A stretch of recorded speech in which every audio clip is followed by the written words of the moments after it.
Hey guys, welcome to Ashoka IAS. Now जैसे कि आपको पता है एपीएससी कंबाइंड कॉम्पिटिटिव एग्जाम्स का प्रीलिम्स जो है नोटिफिकेशन आ चुका है, सितंबर 12 को होने वाला है। एंड ऑब्वियसली यहाँ से आपके लिए करीब करीब 39 से 40 डेज बचता है प्रिपरेशन के लिए। सो यहाँ से आपका स्ट्रेटजी क्या होने वाला है प्रीलिम्स 2021 के लिए जानेंगे। लास्ट जो मोमेंट रिवीजन होता है आपको क्या अप्रोच रखना चाहिए बताऊंगा मैं यहाँ पर डिटेल में। देखिए, जो ऑलरेडी प्रिपरेशन में है for may be 3 years 4 years, आपको ऑलरेडी पता है कि कैसे प्रोसीड करना है। लेकिन पर्टिकुलरली जो न्यू कमर्स होते हैं, जो अभी फर्स्ट अटैम्प्ट या सेकंड अटैम्प्ट देने वाले हैं, आपको कई बार ये कन्फ्यूजन होता है, ये प्रॉब्लम होता है कि यहाँ से आगे का अप्रोच कैसे रखा जाए। तो जानेंगे इस वीडियो में हम लोग बात करेंगे कि किस तरह से आगे का आपका अप्रोच होना चाहिए, यहाँ से आप कैसे अपने प्रिपरेशन को आगे बढ़ा सकते हो। लेकिन आगे बढ़ने से पहले अशोका आईएएस आपके लिए लेकर आया है जीएस फाउंडेशन कोर्स, जहां पर आपको मिल जाता है full fledged dedicated courses as well as satellite courses for different general study topics. As along with that आपको मिल जाता है optional classes for history, anthropology, political science, zoology and geography, जिसके लिए आप दिए गए फ़ोन नंबर पर कॉल करके खुद को रजिस्टर करा सकते हो। अशोका आईएएस जो है यहाँ पर लेकर आया है आपके लिए online mock test series for both the APSC and UPSC prelims 2021 for both general studies and CSAT paper. Again आप दिए गए फ़ोन नंबर पर कॉन्टैक्ट करके खुद को कर सकते हो रजिस्टर।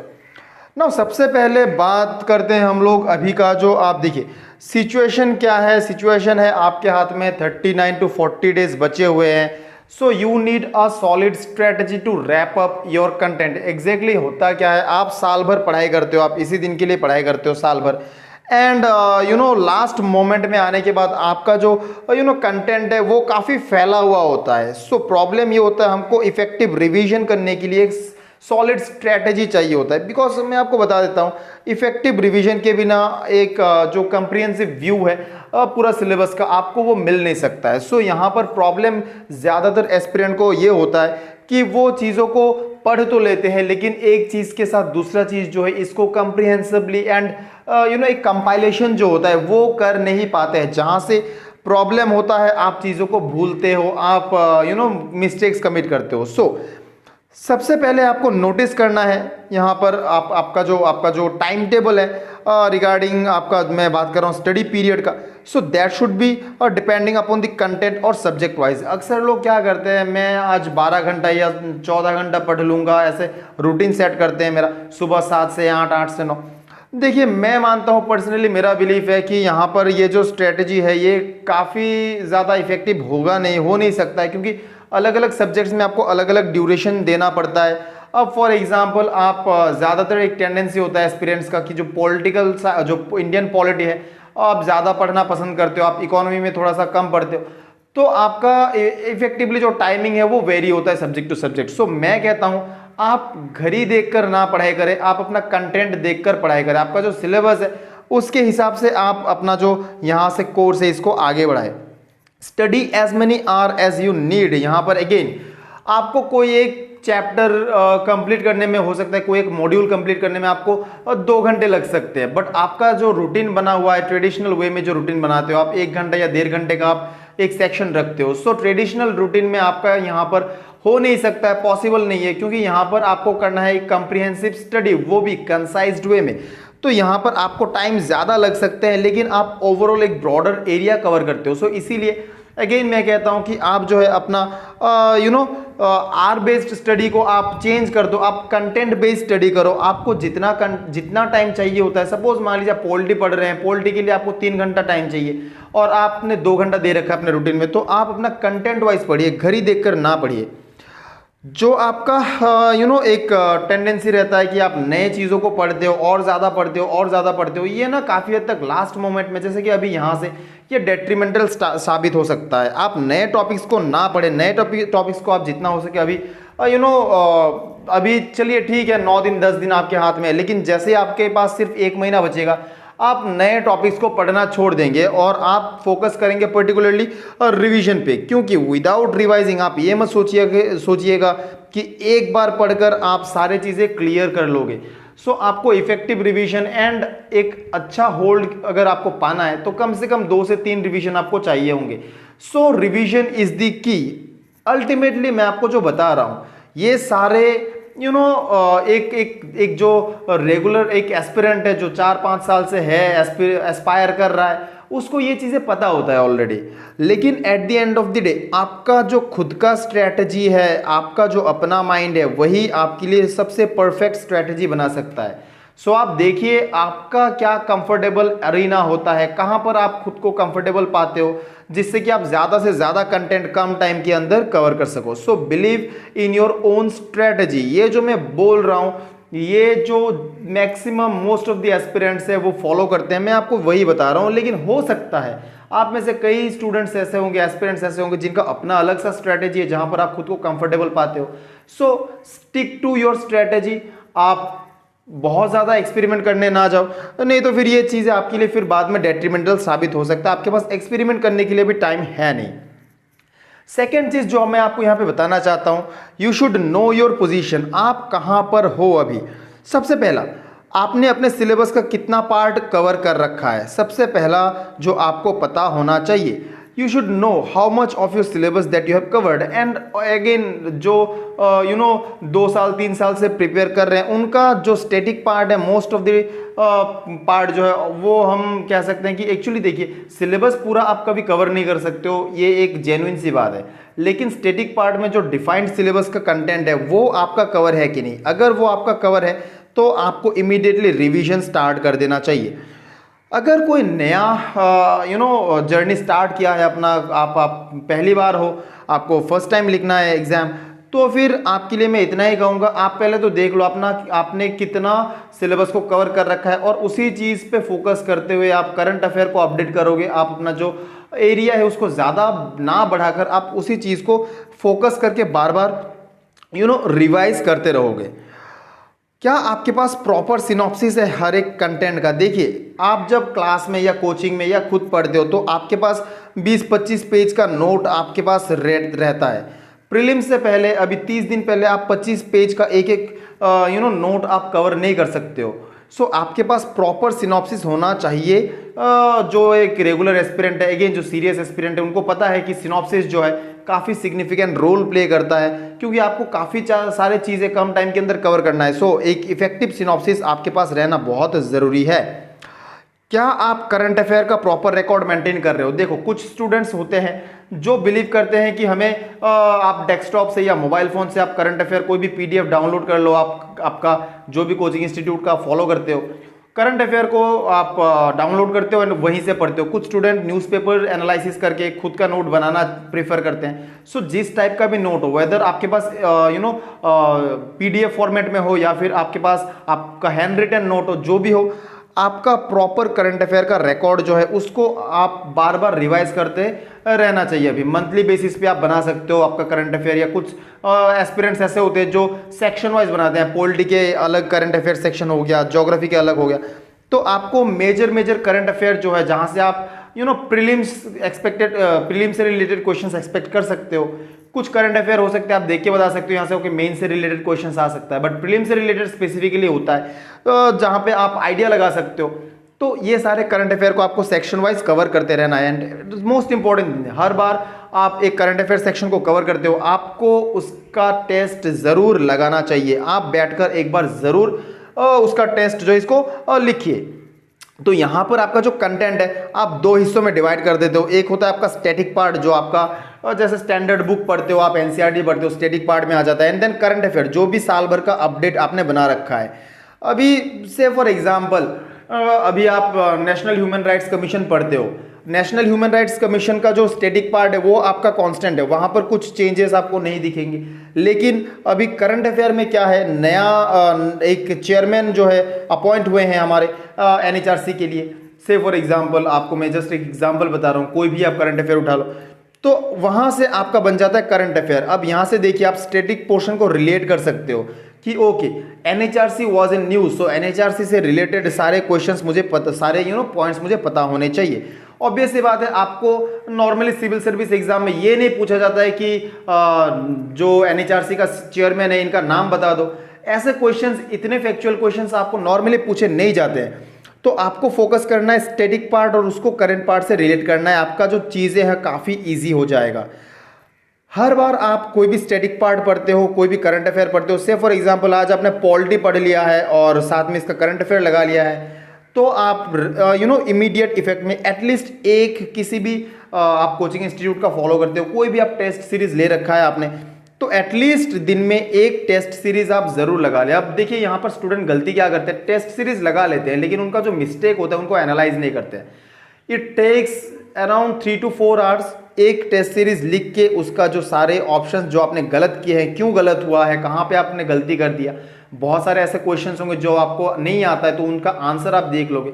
सो आपको प्रॉपर एनालाइज करना जरूरी है कि कहाँ पे आप क्या मिस्टेक कर रहे हो। कभी कभी होता है ह्यूमन एरर होता है, आपने जैसे कि which of the following do not करके आता है, आप उसको ऑब्जर्व नहीं कर पाते हो। तो ये जो सारे ह्यूमन एरर है, इन सब चीज़ों को आपको नोटिस करना है while solving a mock test series. So most important यहाँ से आपके पास जैसे 39 डेज है, एटलीस्ट 30 to 35 टेस्ट सीरीज आपको लगा लेना चाहिए, including test series for your aptitude paper, CSAT paper का जो होगा।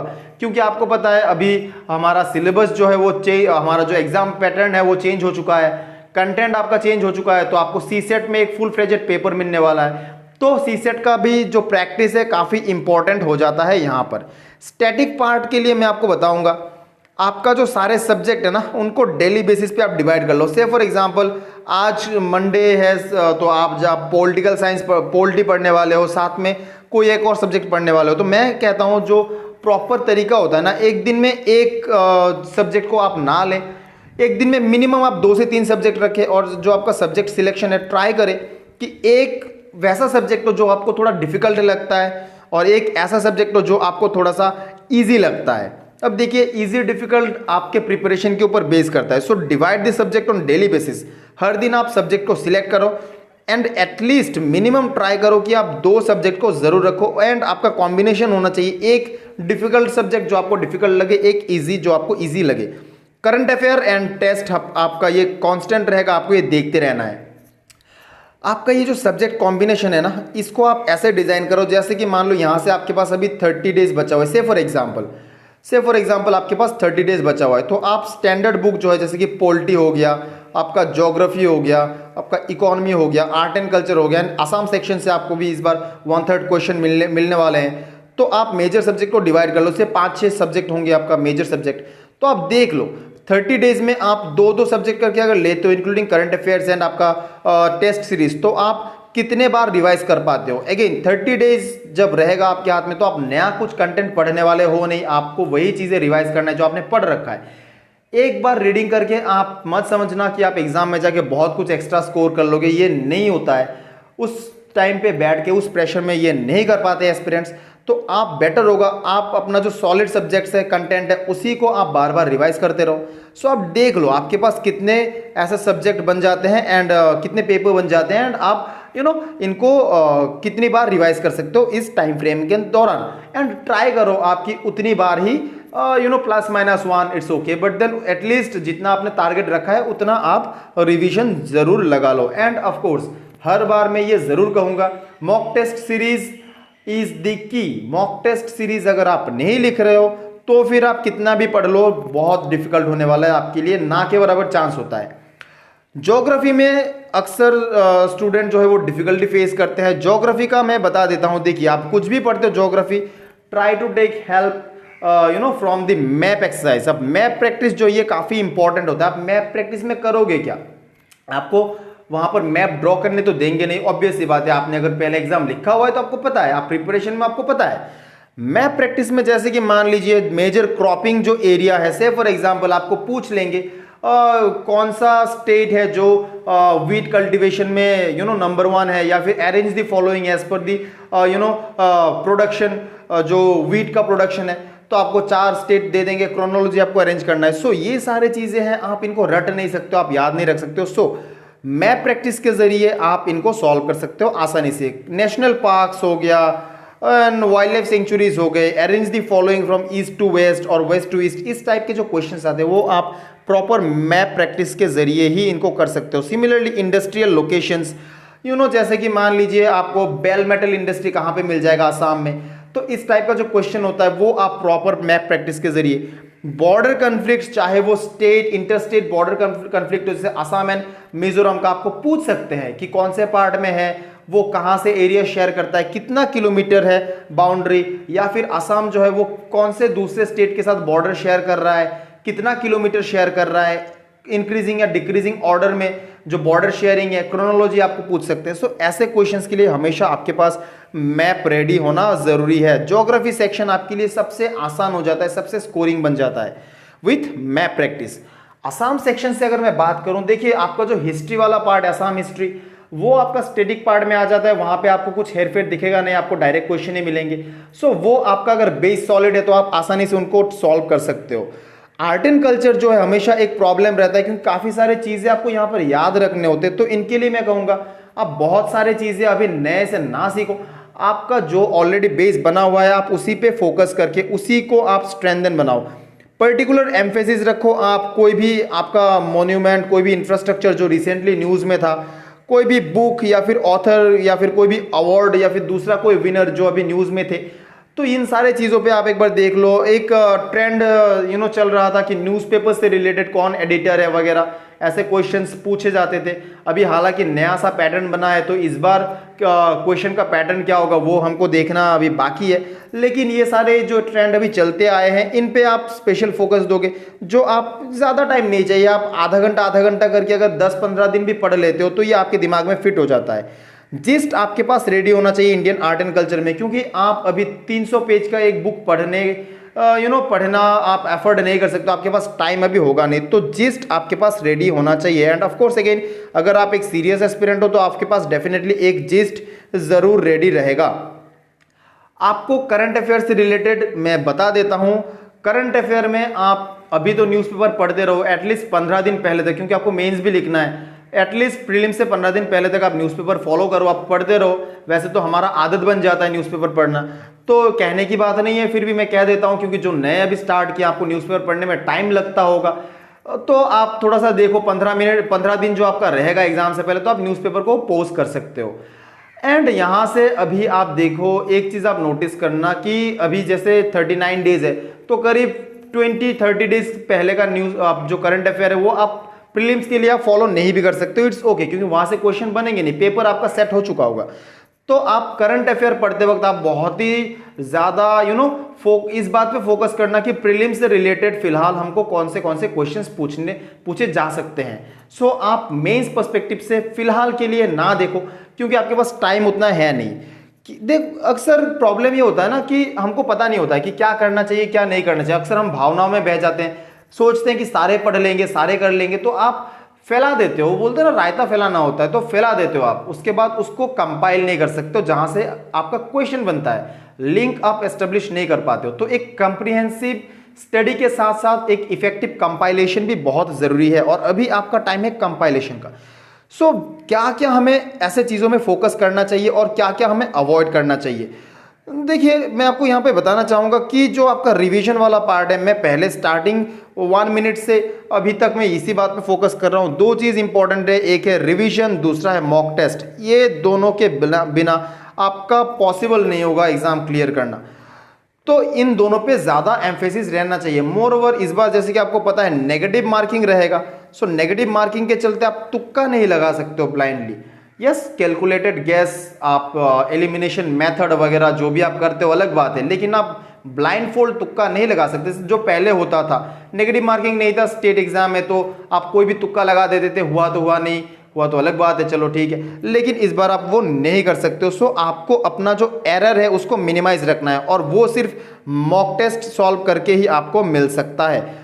जिस पढ़ाई करना है आपको करंट अफेयर का पूरा, आप करंट अफेयर का जो आपका प्रोफाइल आता है वो आप नहीं पढ़ सकते, आपको सिर्फ जिस्ट पे फोकस करना है। शॉर्ट नोट्स आपका जो भी है, एनसीईआरटी या स्टैंडर्ड बुक जो भी आप पढ़ रहे हो ना, तो उसको अभी थोड़ा सा रिड्यूस कर दो। अब कुछ बुक ऐसे है, जैसे कि मान लो आपका लक्ष्मीकांत हो गया पॉलिटी के लिए, तो वहां पर चीजें इतना कंसाइज होता है कि आप आसानी से इसको कवर भी कर सकते हो।